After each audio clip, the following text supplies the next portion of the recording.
One thing I want to talk about as well is this is definitely off topic, but I really want to talk about what is like for mothers and because in my household, in most Sudanese households, like when men are off to war, mothers have to play a massive role in being both our mothers and our fathers, and they just have to. They've done such a great job. My mom specifically, she's done a great job to bring us here. Her mentality, her resilience, her patience, her the way she could vision things, the planning, um, the support for her family as well. So she's my biggest inspiration. She's encouraged me a lot to want to be like her. It sounds like in your culture as well, females and mothers play a massive role as well. Deep spirits, man. Yeah, let's talk about that. Shout out to all the madres, man. what is it called in Nigeria? Mothers? What did you say? Oh, no, I said madres, Spanish. Oh, okay. I don't know Spanish either. Yeah, no, but no, I think Nige, just heard you saying mom, just mama. Mom, yeah. So talk about that and how important are they? Yeah, they hold it down. The women in Nigeria are so resourceful, bro. They will take care of the family, find money, send their kids to school, and still have time to go to a party. You don't have to go to a party, make money, and live. They are flipping beasts, bro. Yeah. I don't know how they do it, but yeah. And I grew up proper matriarchal like society. I grew up with sisters and my mom, and my mom's friends. We were all just female professionals killing it. Every single one of them, so my mom, Auntie Fumi, Auntie Bola, all of them, like they're literally all the like major breadwinners in their families. Like they're the ones who they're like, my kid has to go to this. Like their kids all like they have time to come home. My mom had time to come home, help me with my homework. Used to even do like homework for my friends as well. Like my friends would come over to my house, like if they had any issues and stuff, and like whether it's things like paper maches and stuff, like making Nigerian maps and stuff. Because she is quite into the arts, even if she practices law. But like she will have time to like take us through our homework, teach us maths and stuff, but at the same time get up and go to her day-to-day job, take us to like the supermarkets, take us to the markets, take us on holiday every year. That's amazing. I don't know how she's done it, man. Shit, I can't even, bruv. Even just speaking of my mom gets me like mad emotional. Yeah. So they're just like beyond. Yeah. Beyond. I genuinely, the way I see her is like, she is definitely not a human being. Like she must actually be like she's definitely a deity of some sort. And that's the way I view like a lot of like powerhouse Nigerian women. Like they're not real. They're not like your standard human being. They're literally like, they've just got the gift of the gab, man. And with your mother specifically, what was the most important thing she wanted you to make sure that you learned? I think she taught me how to just to be a man, like be respectful. I think she wanted us to really know who we were in order for us to be able to make informed decisions on how to actually like take access of our lives and our freedoms, like what direction. Because from the young age, she's actually just let us do what we wanted. And she came as a quite unorthodox parent to a lot of other parents, like, oh, you're gonna let Falarian just like you're gonna let Falarian just go to Australia, like what the hell, or like, you know what I mean, like little things like, and understanding how to sort of be like, nah, I trust my child to be able to go there and look after himself and do this. Like I've given him the tools and the ability to show respect and be loved by others because he knows how to carry himself in every situation.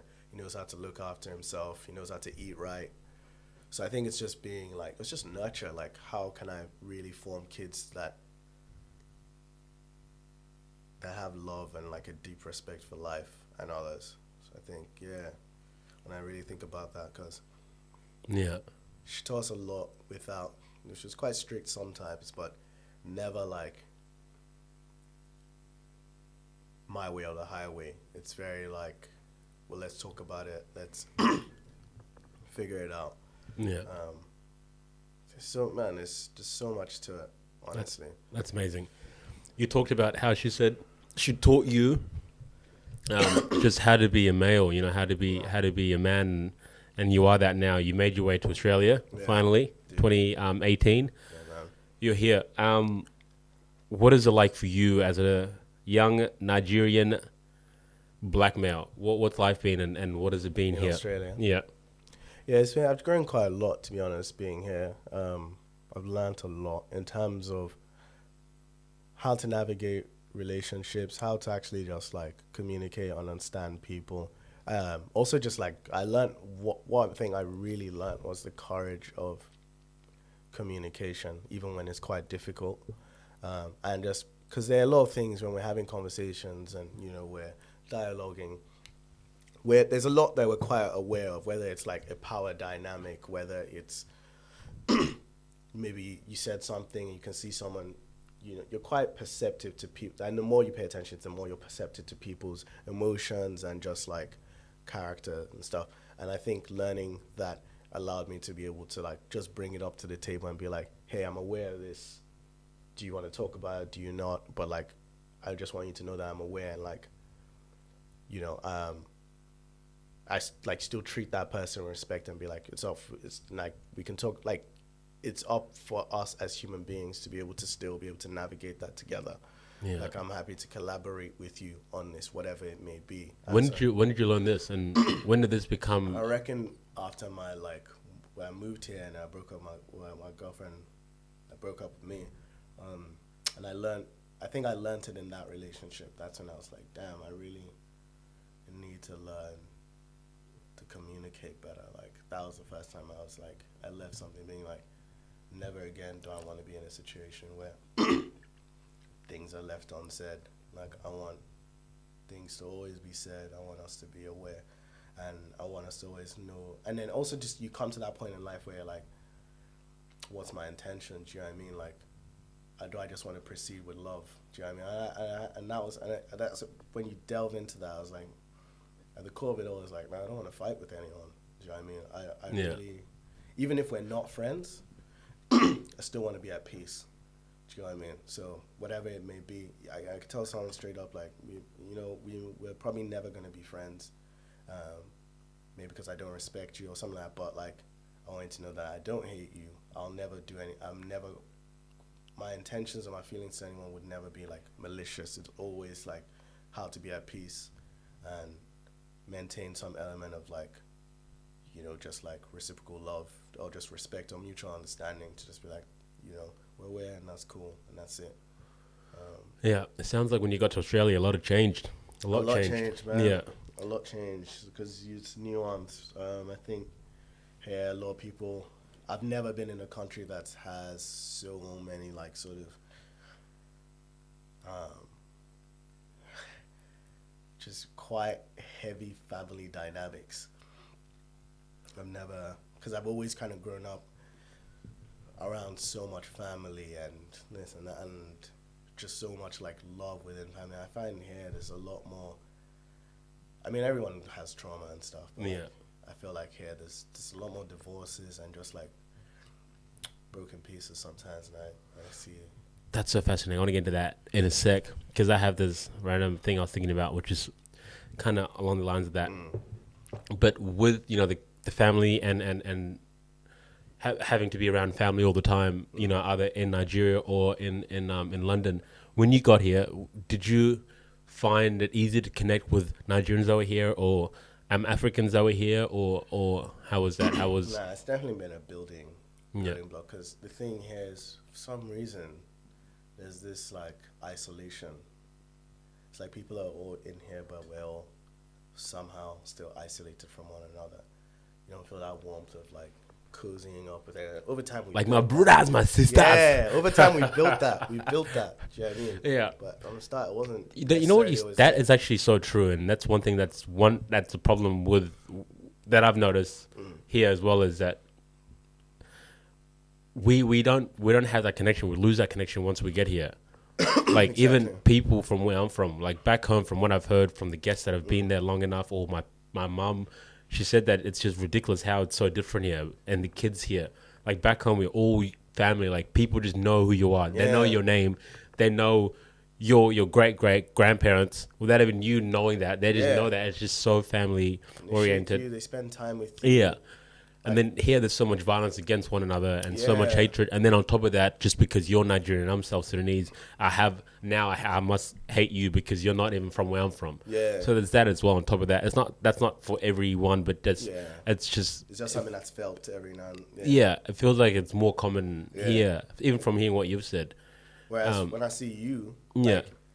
like, straight up, it was like Yeah. my brothers. My brothers. Like I'm like, I want to hug. Like all the time, I want Yeah. to hang out with you. Yeah. Like all the time, I want to hang out Yeah, with you, yeah. Zach. Yeah. So, like everyone, I want to kick it with them. I want to watch movies. And Yeah. just, like chat about life and keep it. And light that's what I simple, want, and just that's the enjoy reason. it, man. That's the Yeah. reason why it's motivated me too. Because I was like, there's so much we could learn from not just people from where we're from, but other people around, our neighboring countries. Yeah, and even just from our person, like Yeah. who we are as just people. Exactly. You know what I mean?